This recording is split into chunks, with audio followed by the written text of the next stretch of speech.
This is the end. Blessed one, miserable. I was lucky enough to see them twice when I was young. Anything is possible, and there will be no pain.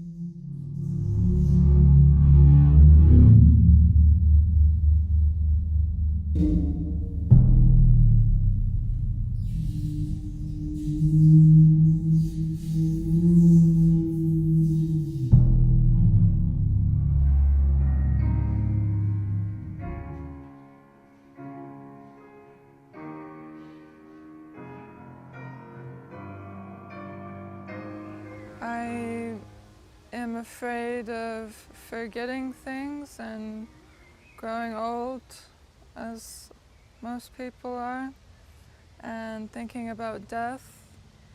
So in my artwork, I think of the projects as a way to archive specific memories or moments, because I feel like often I'll deal with one particular memory or a few select memories over and over again.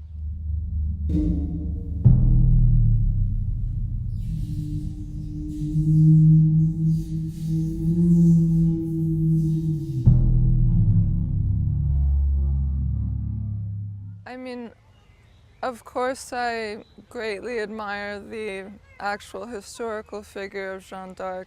I'm fascinated by martyrs, by names that have earned the title of having martyrdom, and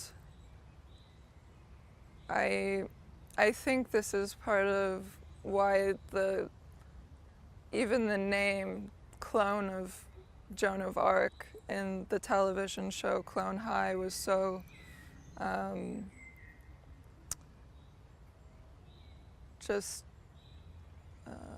accurate to me in a way, in how I and maybe other people would like to think of themselves, but how they actually end up being. So wanting to be brave and wanting to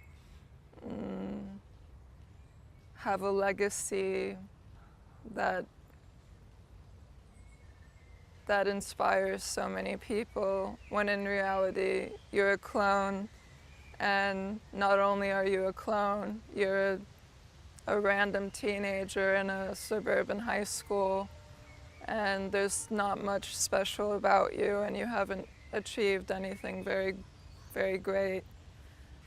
And even if maybe you do something that makes you temporarily feel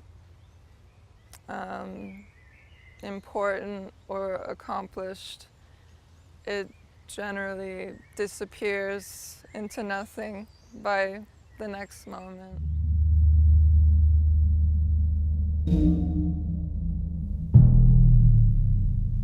There was a period in my early 20s where I was completely destroyed by media's consumption of over-sexualized children and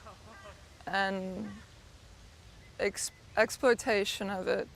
And I mean, once you go down that rabbit hole, it's, especially as a woman, it can be very depressing, and it led me to a really dark place. It made me reconsider everything I thought I knew about growing up and my adolescence. And I think with the portrait that you're referring to, where Joan has replaced the figure in the puberty painting, I was thinking of this time period and this relationship to the way children are represented in mass media. I personally think she looks tired and maybe a little maybe a little angry, but more so just neutrally sitting with this weight. So I would say the expression reflects the same weight that I had felt and that I still feel. Yeah.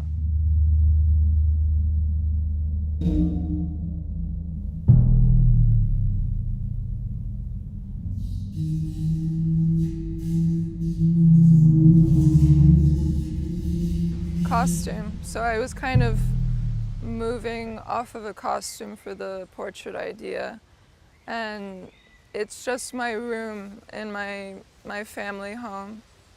So the radiators in the background.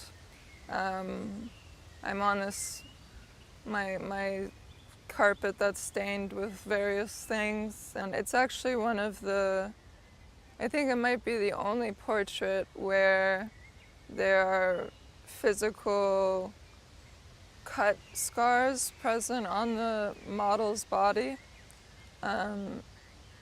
So that portrait in particular is a lot more closely representative of me than some other ones, and it varies throughout the series of the 15.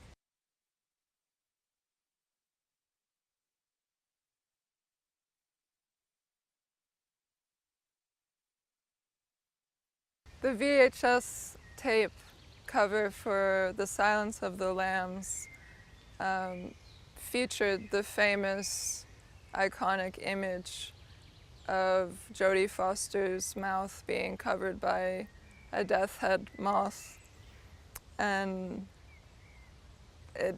it was immediately striking. It's a great movie. The poster is burned in my memory from days of renting videos at the Blockbuster, at the video rental place. And I always remember being so intrigued by the covered mouth and Jodie Foster's incredible stare, and I'm a big fan of Jodie Foster anyways, but I wouldn't really find that out until later. So it's more importantly about the poster and the effect it had on me. The mystery, the darkness, the muting of a voice. I just found it so compelling.